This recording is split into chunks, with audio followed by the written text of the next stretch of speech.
नमस्कार। 2024 का महासमर। नमस्कार, मैं हूं आपके साथ यशी शुक्ला और आप देख रहे हैं 2024 का महासमर। 2024 के महासमर में आज बात होगी 2024 में किसका होगा पूर्वांचल। लोकसभा चुनाव 2024 के ऐलान के बाद अब सभी राजनीतिक दलों ने अपने अपने बिसात बिछाना शुरू कर दिया है। जहां बीजेपी की नजर सबसे ज्यादा लोकसभा सीट पर उत्तर प्रदेश पर टिकी हुई है। समाजवादी पार्टी भी पूरी ताकत के साथ सत्ताधारी दल को टक्कर देने की तैयारी कर रही है। उत्तर प्रदेश से सबसे ज्यादा 80 लोकसभा सीटें आती हैं। बीजेपी ने 2024 में सभी 80 सीटों पर विजय हासिल करने का लक्ष्य रखा है। तो वहीं चुनाव के लिए लिहाज से सबसे अहम पूर्वांचल की सीटों पर सभी दलों की नजरें टिकी हुई हैं। यूपी की राजनीति के लिहाज से 2019 का लोकसभा चुनाव बेहद अहम रहा था।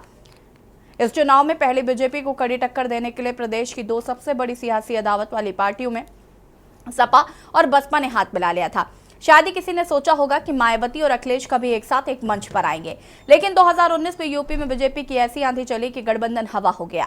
वहीं कांग्रेस का तो बुरा हाल हो गया, लेकिन पूर्वांचल में बीजेपी का समीकरण गड़बड़ा गया।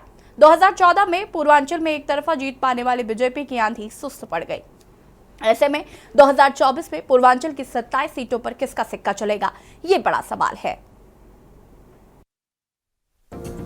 लोकसभा चुनाव 2024 की तारीखों का ऐलान हो चुका है। सियासी दलों ने अपनी बिसात बिछाना शुरू कर दिया है।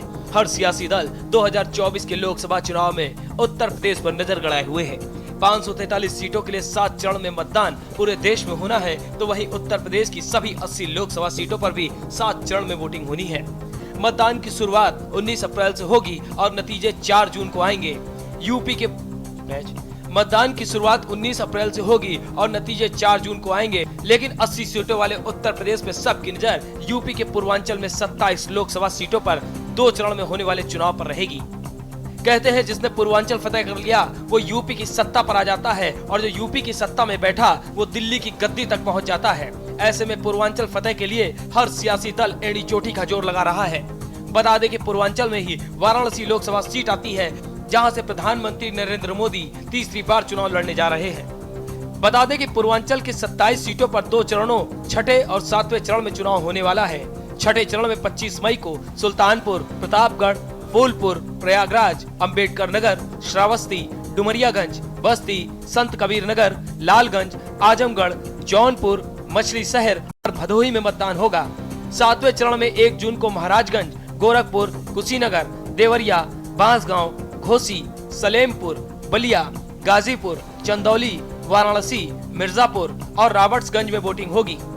यूपी में पूर्वांचल की 12 लोकसभा सीटों पर नजर डालें, 27 सीटों वाले पूर्वांचल की 12 लोकसभा सीटों पर नजर डालें तो 3 दशक तक या यूं कहें पिछले 7 लोकसभा चुनाव में भाजपा सपा बसपा के बीच कांटे की चक्कर रही है।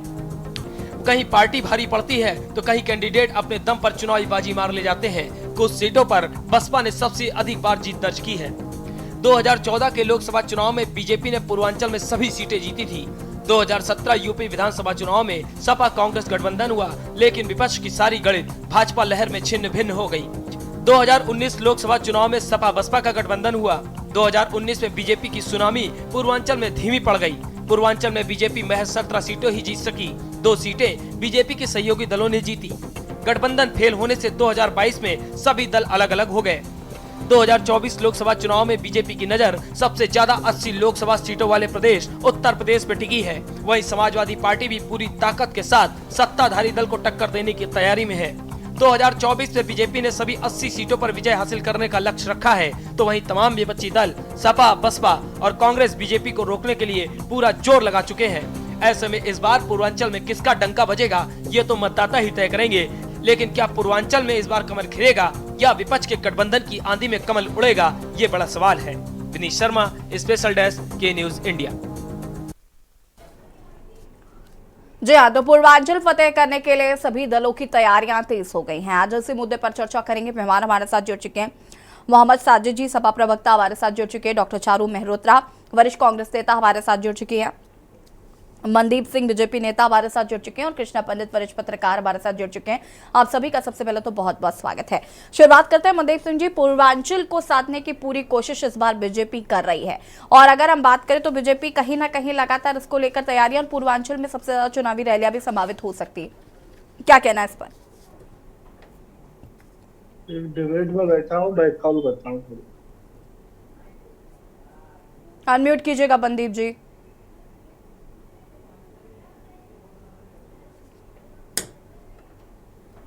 जी धन्यवाद। उत्तर प्रदेश की 80 लोकसभा सीटों में सबसे ज्यादा अगर कहीं पार्टी ध्यान केंद्रित कर रही है तो पूर्वांचल इसलिए क्योंकि पूर्वांचल अगर लोकसभा की भौगोलिक दृष्टि से देखें तो 27 सीटें आती हैं, और अगर पूर्वांचल विकास निधि की दृष्टि से देखें तो लगभग 30 लोकसभा सीटें इसमें आती हैं। और भारतीय जनता पार्टी का चाहे वो केंद्र का नेतृत्व हो माननीय मोदी जी के नेतृत्व में, और चाहे उत्तर प्रदेश का नेतृत्व हो योगी जी के नेतृत्व में, दोनों ही लोग इसी पूर्वांचल से आते हैं।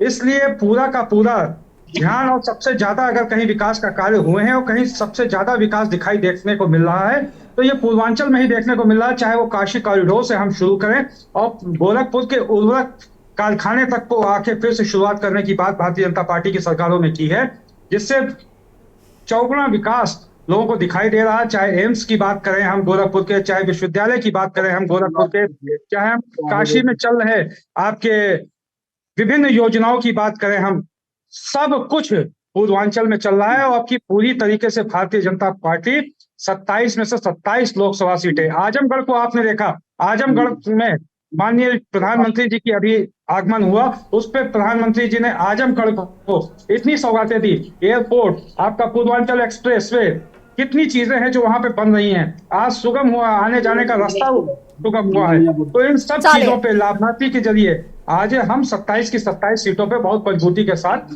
चुनाव लड़ रहे हैं। ठीक है। चारू मेहरोत्रा जी, कांग्रेस की क्या तैयारी है पूर्वांचल को लेकर? देखिए, बहुत हम लोग आशावान हैं। सपा और कांग्रेस का जो गठबंधन है वो जरूर मेहनत में रंग लाएगा, क्योंकि देखिए किसी भी प्रकार की सुविधा देना एक मूल रूप से हर सरकार का कर्तव्य होता है। अगर आप चुनाव से पहले ये सब तैयारी करते हैं कि आपने बहुत अच्छी रोड दे दी या और जन सुविधाओं को दे दिया, तो ये काम अब क्यों किया चुनाव के आने से पहले? जनता भी इस बात को बहुत अच्छी तरह समझती है कि ये कार्य कौन से चुनाव को ध्यान में रख के किए जा रहे हैं और इसका जो है वो क्या मकसद है। तो हमें लगता है कि अभी थोड़ी देर लग रही है, लेकिन वो समय जल्दी ही आएगा जब हम अपने प्रत्याशियों के नाम तकरीबन डिक्लेयर करेंगे। जैसे आजमगढ़ से जो हमारा गठबंधन है उसका बारे में आपको पता ही है कि एक नाम निश्चित कर दिया गया है।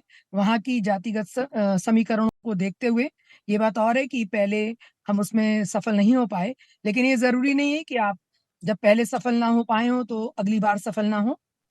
तो ये प्रयास है, राजनीति में कुछ भी समीकरण बदल सकते हैं, कुछ भी समीकरण बदल सकते हैं और बन सकते हैं, इसके बारे में हम कोई भविष्यवाणी नहीं कर सकते। ठीक है, वापस आते हैं आपके पास। हमारे साथ मोहम्मद साजिद जी भी जुड़े हुए हैं। मोहम्मद साजिद जी, कैसे, अगर हम समाजवादी पार्टी की बात करें तो क्या कुछ तैयारी है? इंडिया अलायंस है, कांग्रेस के साथ गठबंधन है, और पूर्वांचल को फतेह करने के लिए बीजेपी जहां जी तोड़ मेहनत करे, तो ऐसे में सपा और कांग्रेस की क्या तैयारी है? इंडिया गठबंधन यूपी की 80 लोकसभा सीट जीतने जा रहा है, और अभी पूर्वांचल की 13 लोकसभा सीट की 65 विधानसभा में चुनाव हुआ था, जिसमें समाजवादी पार्टी ने सबसे अधिक 28 विधानसभा सीट जीती थी, और भाजपा वहां चुनाव हारी थी, केवल 25 जीती थी, और सुभाषपा 5 जीती थी, और अपना दल 3 जीती थी, और निषाद पार्टी 2 जीती थी, और बसपा के हाथ केवल 1 सीट लगी थी। वही पूरी यूपी में बस 1 सीट थी और निर्दलीय 1 जीते थे।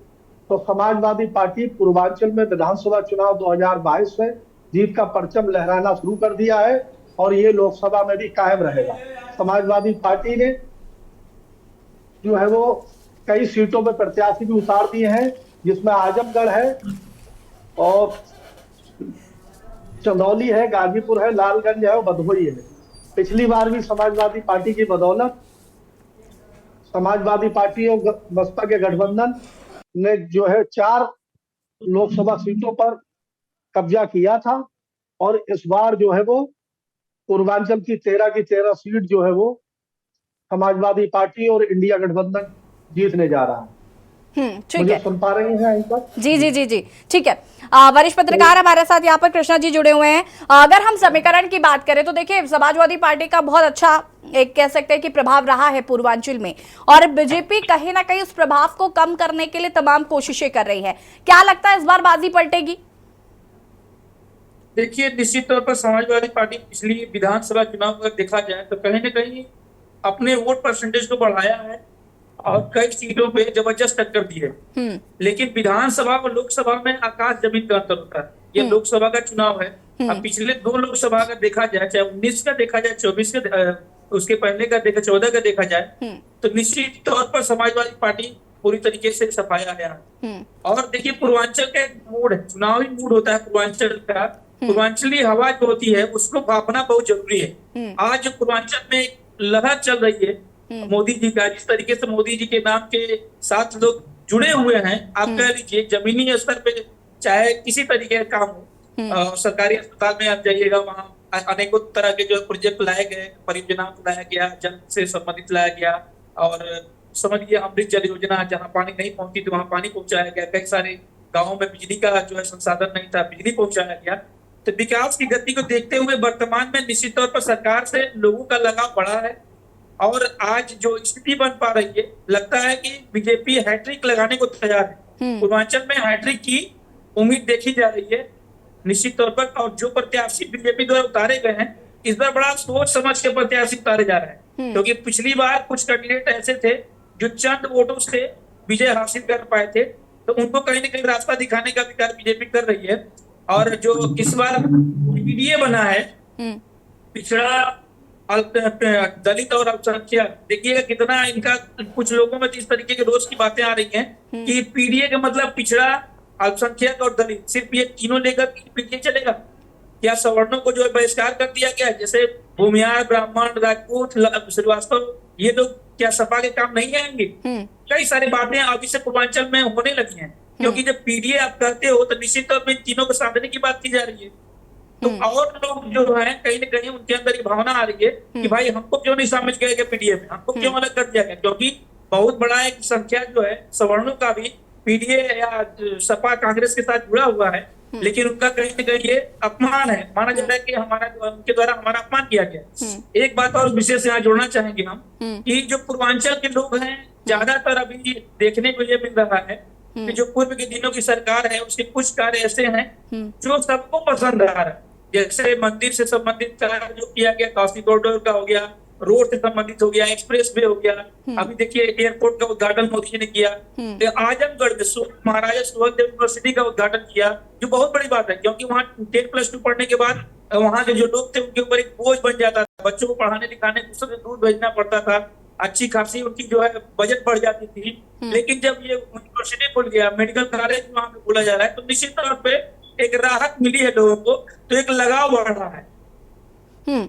ठीक है, वापस आएंगे कृष्णा पंडित जी आपके पास। मोहम्मद साजिद जी, ये जो पीडीए का जिक्र किया जा रहा है, तो इसमें क्या और जो लोग हैं वो नाराज नहीं होंगे? ये सवाल जो कृष्णा पंडित जी ने कहा, और कई लोग ऐसे हैं जिन्होंने ये सवाल उठाया भी है कि हमारा क्या, अगर हम समाजवादी पार्टी के फेवर में हैं और अगर हमारा जिक्र नहीं किया जाएगा तो क्या सिर्फ जो आप पीडीए के तहत ही आगे काम करेंगे? पीडीए में अगड़े जो है वो भी शामिल है। पीडीए का मतलब अगड़े भी हो, पीडीए का मतलब पुराने दिन आएंगे भी। जो भाजपा ने नए दिनों अच्छे दिन का जो है वो नारा दिया था और जो हिंदुस्तान की जनता को ठग लिया उस नारे के माध्यम से, तो अब जो है समाजवादी का पीडीए का एक मतलब पिछड़ा, दलित, अल्पसंख्यक और अति अगड़े, जो अगड़े में जो गरीब है तबका, वो लोग भी इसमें शामिल हैं। लेकिन अब जो है वो समाजवादी पार्टी का पिछड़े पीडीए के साथ एक नारा ये भी है, पुराने दिन आएंगे। तो मैं एक बात और साफ बता देना चाहता हूं कि देखिए 2014 और 2019 का चुनाव अलग था, और 2014 में जो भाजपा भ्रष्टाचार मुक्त भारत की बात करने आई थी वो खुद भ्रष्टाचार में डूब चुकी है। आप देख, ये चुनाव बहुत अलग होगा। देखिए, उन्होंने 8 नवंबर 2016 को अचानक नोटबंदी कर दी और 500 और 1000 का नोट बंद करके कहा साहब करप्शन बढ़ता है, ये नोट जो है वो बड़े नोट है। उसके बाद 2000 का नोट ले आए, क्या उससे करप्शन कम हुआ? हिंदुस्तान में करप्शन की स्थिति में इंडिया जो है वो भ्रष्टाचार में 93वें स्थान पर आ गया है दुनिया में। आप भ्रष्टाचार के मामले में इतनी 2022 के बाद सीडब्ल्यूसी की इन्होंने शिकायत देनी बंद कर दी है, और केंद्रीय सतर्कता आयोग में लगभग 2022 तक 1,15,203 शिकायतें आई थी, जिनमें से तमाम का समाधान नहीं हुआ है, और सबसे अधिक शिकायतें होम मिनिस्ट्री के कर्मचारियों से जुड़ी हुई थी। आप देखिए, नोटबंदी लाइनों में लग कर तमाम लोगों ने की मौत हो गई, तो वही ईएमआई समेत तमाम चीजें जो है वो बैंकों की नहीं दे पाए और आत्महत्याएं करनी।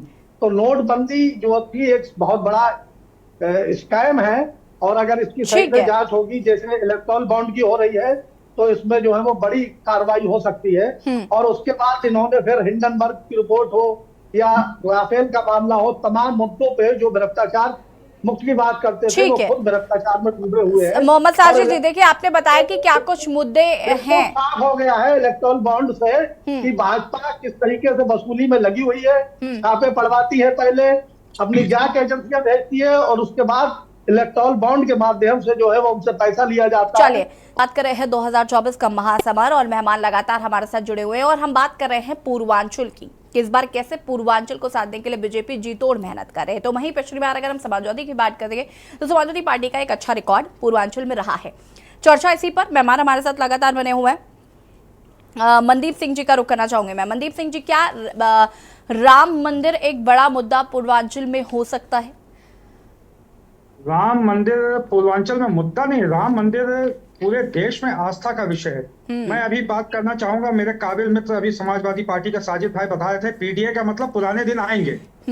अच्छा हुआ उन्होंने ये हम लोगों को बता दिया कि पुराने दिन आएंगे। जनता को भी पता लगना चाहिए कि पुराने दिन आएंगे। किस तरीके के पुराने के दिनों में अराजकता होती थी, कैसे सड़कों पर निकलना दूल्हा था। सिलेंडर 300 रुपए का मिलेगा, 2047 में भारत को ले जाने की बात कर रहे हैं, जब हम विश्व में तीसरी सबसे बड़ी अर्थव्यवस्था की बात कर रहे हैं, तब ये मेरे मित्र बता रहे हैं कि पुराने दिन आएंगे। कैसे इनके लोग राम मंदिर के नाम पे आज जिस तरीके की ये बात कर रहे हैं, वो सिर्फ दिखाई दे रहा है कि कैसे इन्होंने अपने भोले भाई का सेवकों पे गोली चलवाई थी। किस तरीके से इन्होंने जो राम मंदिर का इन्विटेशन मिला था, किस तरीके से उसको ठुकराने का काम किया था, ये दिखा रहे हैं। काशी कॉरिडोर में किस तरीके से इन्होंने विरोध किया, ये सब कुछ दिखा रहे हैं। पुराने दिनों में क्या आपने किया, आपके पास तो आप एक एक करके बोलिए प्लीज। मोहम्मद साजिद जी, मोहम्मद साजिद जी, रुकिए जरा, आपका टर्न ओवर हो चुका है, प्लीज। मनदीप सिंह जी, मनदीप सिंह जी। आज भारत की जनता ने माननीय मोदी जी के नेतृत्व वाली उत्तर प्रदेश मोहम्मद साजिद जी प्लीज बीच में इंटरप्ट मत करिए। मनदीप सिंह जी, उसी से उब के, उसी पुराने दिनों से उब के ही माननीय मोदी जी और माननीय योगी जी को आशीर्वाद दिया था। और आज आप बता रहे हो पुराने दिन आएंगे, जनता को नहीं चाहिए। आज जब हम विकसित भारत की बात करते हैं, माननीय मोदी जी 2047 में भारत की 30 के लिए ले जाने की बात करते हैं। आज जब अगले 2 वर्षों के अंदर भारत को तीसरी सबसे विश्व की सबसे बड़ी अर्थव्यवस्था की बात करते हैं, तब आप बताते हो कि आप पुराने दिन आएंगे। आप क्या बात कर रहे हो? घोटालों की सरकार चाहिए देश को, घपलों की सरकार चाहिए, अराजकता की सरकार चाहिए। जब महिलाओं का सड़क पे निकलना मुश्किल था, आप किस चीज की बात करें? कौन से पुराने दिन देना चाहते हो? आप बताइए कि आपकी सरकार में कौन से पुराने दिनों की बात कर रहे हो? आज जब से भारतीय जनता पार्टी की चाहे केंद्र की सरकार आई हो, चाहे उत्तर प्रदेश की सरकार आई हो, क्या कभी भारत बंद का किसी ने आंदोलन किया? क्या किसी ठीक है। मनदीप सिंह जी रुकिएगा जरा। मोहम्मद साजिद जी आप भी रुकिए। चारू मेहरोत्रा जी का रुख कर लेते हैं। चारू जी, अगर हम बात करें यहाँ पर तो देखिए, मोदी जी पूर्वांचल को लेकर कहीं ना कहीं बहुत ज्यादा गंभीर नजर आ रहे हैं और मोदी चेहरा विधानसभा चुनाव में भी जाहिर है कि नजर आता है, तो लोकसभा चुनाव में नजर आएगा ही आएगा। और हमेशा हम जानते हैं कि विधानसभा के मुद्दे अलग होते हैं, लोकसभा चुनाव के मुद्दे अलग होते हैं और उसकी राजनीति भी अलग तरीके से होती है। अब अगर मोदी जी मैदान में है, साफ तौर पर पूर्वांचल को साधने की पूरी कोशिश नजर आ रही है। एक राम मुद्दा जो है उनको बीजेपी को लगता है कि एक बड़ा फैक्टर जो है वो काम करेगा। जहां तक आप गंभीरता की बात कर रही हैं, अगर पूर्वांचल का मुद्दा इतना सेंसिटिव नहीं होता तो शायद बीजेपी और दूसरी पार्टियां इतनी ज्यादा सक्रिय नहीं होती और वो ज्यादा उस पर कंसंट्रेट नहीं करती। अब रहा राम मुद्दे की बात, राम मंदिर के मुद्दे की बात, मैं ये कहना चाहूंगी कि राम सभी के हैं, लेकिन प्रचार प्रसार के माध्यम से ऐसा लगता है कि जैसे एक पर्टिकुलर पार्टी ने ही उनको गोद ले लिया है और केवल उन्होंने ही इस बात की जिम्मेदारी ले ली है कि जो भी निर्णय लिया जाएगा वही लेंगे और बाकी देश के राम जो है वो बाकी देश के नहीं है। जिसका जितना ज्यादा इसको प्रमोट किया जा रहा है, जिस तरीके से उनको एडवर्टाइज किया जा रहा है, उससे ऐसा लग रहा है कि राम जो मंदिर है वो पहले तो बनवाने का मुद्दा था जिसको लेकर बीजेपी आई, आपने तो राम प्रभु श्री राम के अस्तित्व को नकारने की बात की थी। आज आप कह रही हो राम सबके हैं। ट्रके भर भर के लोगों को जो है वो वहां भेजा जा रहा है। आप बताइए ना कि आपकी पार्टी ने तो बैन आप एफिडेविट दाखिल किया था सुप्रीम कोर्ट के अंदर कि राम सेतु जैसी कोई चीज नहीं है, भगवान श्री प्रभु श्री राम का कोई अस्तित्व नहीं है, प्रभु श्री राम का जन्म अयोध्या में नहीं हुआ। ये तो वहाँ कांग्रेस भेजने ने के लिए, एफिडेविट दाखिल वहाँ किया था विजिट समाज करने के लिए आप सुप्रीम किसी को कोर्ट में। आप कंपेल इसको करें। खारिज ये कीजिए अगर कि आप नहीं, इस बात का मुद्दा कांग्रेस ने बना ऐसा रहे नहीं हैं किया तो था। मैं इससे उसके सहमत बाद नहीं प्रभु हूँ, श्री राम की क्योंकि बात कीजिए भगवान कि और वो प्रभु हमारी श्री राम आस्था सच्चे हैं। हमारी अगर प्रभु पर्सनल है, राम श्री इसको सच्चे हैं तो पॉलिटिसाइज क्यों ना नहीं आप करें। लोग वहाँ दर्शन It is करने के लिए good। आए? और और चलिए, दूसरी आप कहते हो कि बात, किसी जनता पार्टी भी ने देख उसका रही मुद्दा है बनाया और था, हम भी तो देख उस रहे मुद्दे हैं। के बाद हम भी लोग तो भी इतना जनता समय का बीत ये गया। हिस्सा है क्या जो आपकी पार्टी का जनप्रतिनिधि कोई हैं। नेता वहाँ तो अगर कोई हमें गया लगता दर्शन है करने के कि लिए? ये चीज सही चल रही है तो हम उसको फॉलो करेंगे। और एक बात सुन लीजिए, आप, आपकी बात जब होती है तो मैं बहुत ध्यान से सुनती हूँ, तो दूसरा जब कह रहा होता है तो आप भी सब्र से और ध्यान से सुनिए। उसको बीच में इंटरप्ट करके शोर मचाने से ये मुद्दे ना तो दबेंगे और ना ढकेंगे। जनता भी होशियार है, आप भी समझदार हैं, मैं भी समझदार हूं। हम सब जानते हैं कि किस तरीके से राजनीतिकरण किया जा रहा है इन चीजों का, और किस तरीके से जो लोग हैं एक पर्टिकुलर वर्ग के, उनको कैसे मोबिलाइज किया जा रहा है इसके लिए। अगर हमारे मुद्दों की बात होती तो स्वस्थ मुद्दों को लेकर आइए।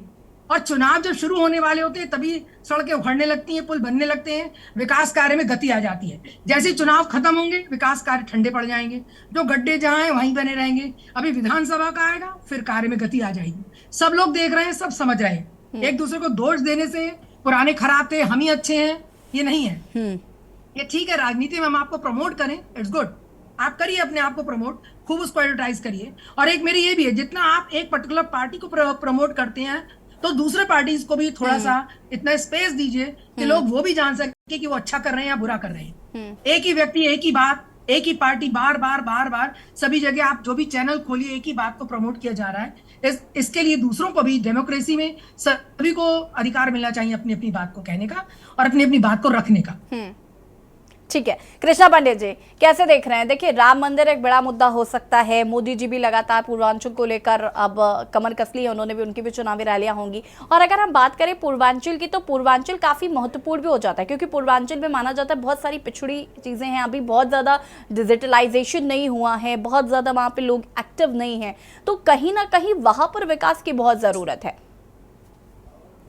देखिए, एक बात तो सच है कि पश्चिमी उत्तर प्रदेश को, अगर पूर्वी उत्तर प्रदेश पूर्वांचल को देखा जाए तो कहीं नहीं उसकी तुलना में ये अभी पिछड़े में आता है, पिछड़ा हुआ पश्चिमी उत्तर प्रदेश को ले लेते हो। लेकिन दूसरी बात यह है कि देश के प्रधानमंत्री का 5 साल में अपने कंस्टिट्यूंसी में 45 बार आना, आगमन बहुत बड़ा संदेश है। आप ये सोच लीजिए कि जहां 1-2 बार भी लोग नहीं आते थे, 5 बार में वहां देश का प्रधानमंत्री पूर्वांचल का गढ़, जिसको बनारस कहा जाता है, वाराणसी कहा जाता है, वहां पे 45 बार लगभग आना, ये बहुत बड़ा संदेश है। और निश्चित तौर पर जिस तरीके से अलग अलग पार्टियों का जो एक इस समय चल रहा है कि हम विपक्ष में है तो निश्चित तौर पर हमारा मजबूत हो पाला मजबूत करने की बात है। लेकिन जो राम मुद्दा बात पर है, राम की बात अगर देखेंगे आप तो पूर्वांचल में आस्था का बहुत बड़ा केंद्र बिंदु है। चाहे वाराणसी ले लीजिए, चाहे गोरखपुर ले लीजिए, यहाँ मतलब जो इससे जुड़ा हुआ शहर है, आस्था के प्रति लोगों का बहुत बड़ा एक सम्मान है। आज राम का मंदिर बना है तो कौन लाया है? तो निश्चित तौर पर भाजपा की सरकार की दृष्टि से ही या भाजपा की सरकार के कार्यकाल में ही ये इस भव्य रूप में आ पाए हैं। इसके पहले इनकी क्या दशा थी?